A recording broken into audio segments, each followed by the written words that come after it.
You are remaining time to conclude. I am most obliged, Lordship. It may be noted that, Your Lordship, that the chair of this board is directly appointed by the President, the six respondents in this case. Your Lordship, may I submit again that the perception out there is that this bench has been constituted for a particular purpose, and that the bench is just a mere conveyor belt, and that the parties herein will not have the chances to have justice of their case being dispensed. Your Lordship, I have annexed a tweet by Senior Counsel Ahmed Nasir, annexed in our affidavit at paragraph 12, and I would wish to read that tweet, Your Lordship. Ahmed Nasir, Your Lordship, is a senior member of this bar, a senior counsel, and Your Lordship, here it goes. The conservatory orders will be discharged by the 3-judge bench, latest by next week, if not by Friday. Even as we approach you, Your Lordship, the perception out there is that this bench is part of the conspiracy. Ahmed Nasir is not the law. Your Lordship, He speaks not to the law. Ahmed Nasir has also an affidavit. He is not a witness, my lord. How does Ahmed Nasir, and we have 64 senior counsel, how does Ahmed Nasir, how can his tweet inform submission before this court? well, may I answer that, Your Lordship, to the good professor, that we are speaking about perception. The standard of a bystander, the reasonable man, a fair-minded man in the status and the character of a senior counsel, Ahmed Nasir says, and the President's lawyer says, we cannot receive justice.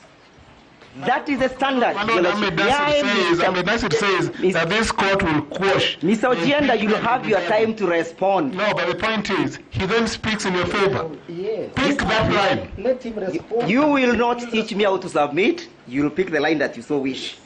For me, I am saying, Your Lordship, that the perception out there is that this bench has been constituted as a conveyor belt.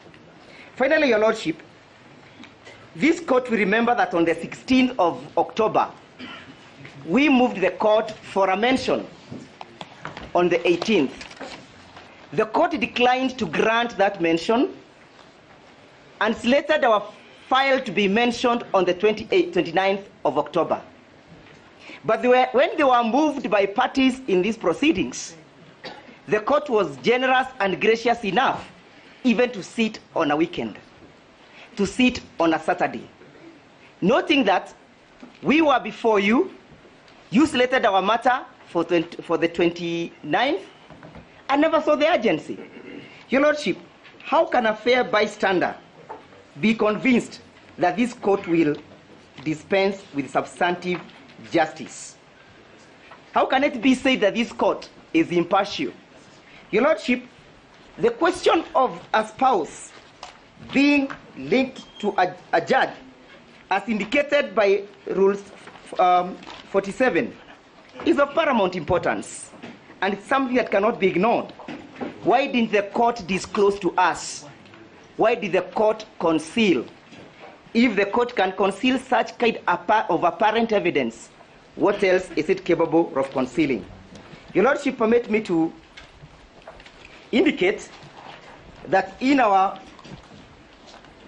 affidavit that would wish to expunge paragraph